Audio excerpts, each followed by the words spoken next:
Êtes-vous coureur solitaire ou grégaire? Certaines personnes aiment courir à plusieurs et d'autres seules. Courir à plusieurs ou en groupe permet de se motiver. Il y a beaucoup d'avantages à courir en groupe, mais vous risquez de passer à côté de tous les bénéfices de courir en solo. Dans cette vidéo, je vais vous présenter les avantages et les inconvénients à courir à plusieurs.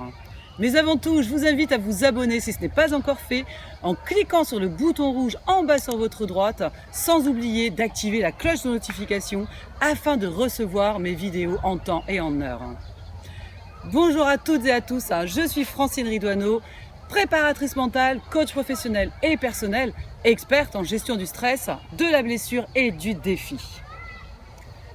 Courir à plusieurs ou en groupe, c'est s'oublier un peu pour s'intégrer dans la dynamique collective.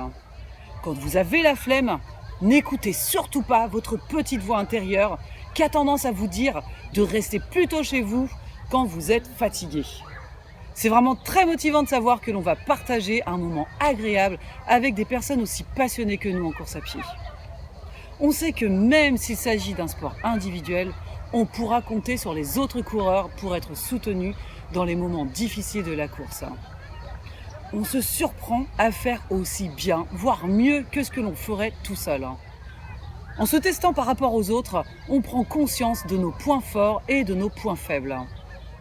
En tant que femme, le fait de courir en groupe permet de diminuer le risque d'agression, surtout lorsque l'on se trouve dans un milieu isolé. C'est une situation que j'ai rencontrée à plusieurs reprises et qui me stressait énormément. Cependant, courir avec d'autres personnes peut nous inciter à modifier notre allure de course, dans le sens où, si nous avons un niveau inférieur aux autres, nous allons systématiquement chercher à nous accrocher au risque d'être dans le rouge, d'être en sur-régime. Sachez que certains hommes ont hérité d'un fond machiste qui les pousse à ne pas supporter qu'une femme soit plus rapide qu'eux. Partagez-moi votre ressenti en commentaire si vous avez l'habitude de courir en groupe. Courir seul présente l'avantage de se sentir libre, dans la mesure où on peut courir quand on veut et comme on veut, surtout lorsque l'on dispose de peu de temps. Cela représente une charge mentale en moins. On n'a pas non plus à supporter les idées négatives des autres qui peuvent facilement nous plomber le moral. On se sent beaucoup plus connecté à nos émotions et nos sensations, à condition évidemment de ne pas courir en musique. Si vous débutez en course à pied, il est important d'apprendre à courir seul pour trouver votre propre rythme et ne pas stresser votre corps et votre mental. Si vous le souhaitez, vous pourrez par la suite trouver un ou plusieurs partenaires qui auront dans l'idéal le même niveau que vous pour créer une certaine émulation. Si vous souhaitez continuer à prendre du plaisir à courir et vous améliorer et que vous n'arrivez pas à courir seul, je peux vous aider à dépasser cette difficulté rapidement en vous offrant un bilan personnalisé que vous trouverez dans le premier lien dans la description.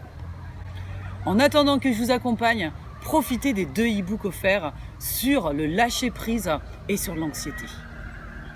Si vous avez appris des choses dans cette vidéo, laissez un pouce bleu. Si vous connaissez des personnes qui courent autour de vous, partagez cette vidéo pour qu'elles en profitent également et abonnez-vous en cliquant sur le fameux bouton rouge en bas sur votre droite, sans oublier la cloche de notification. Je vous dis à bientôt pour la prochaine vidéo.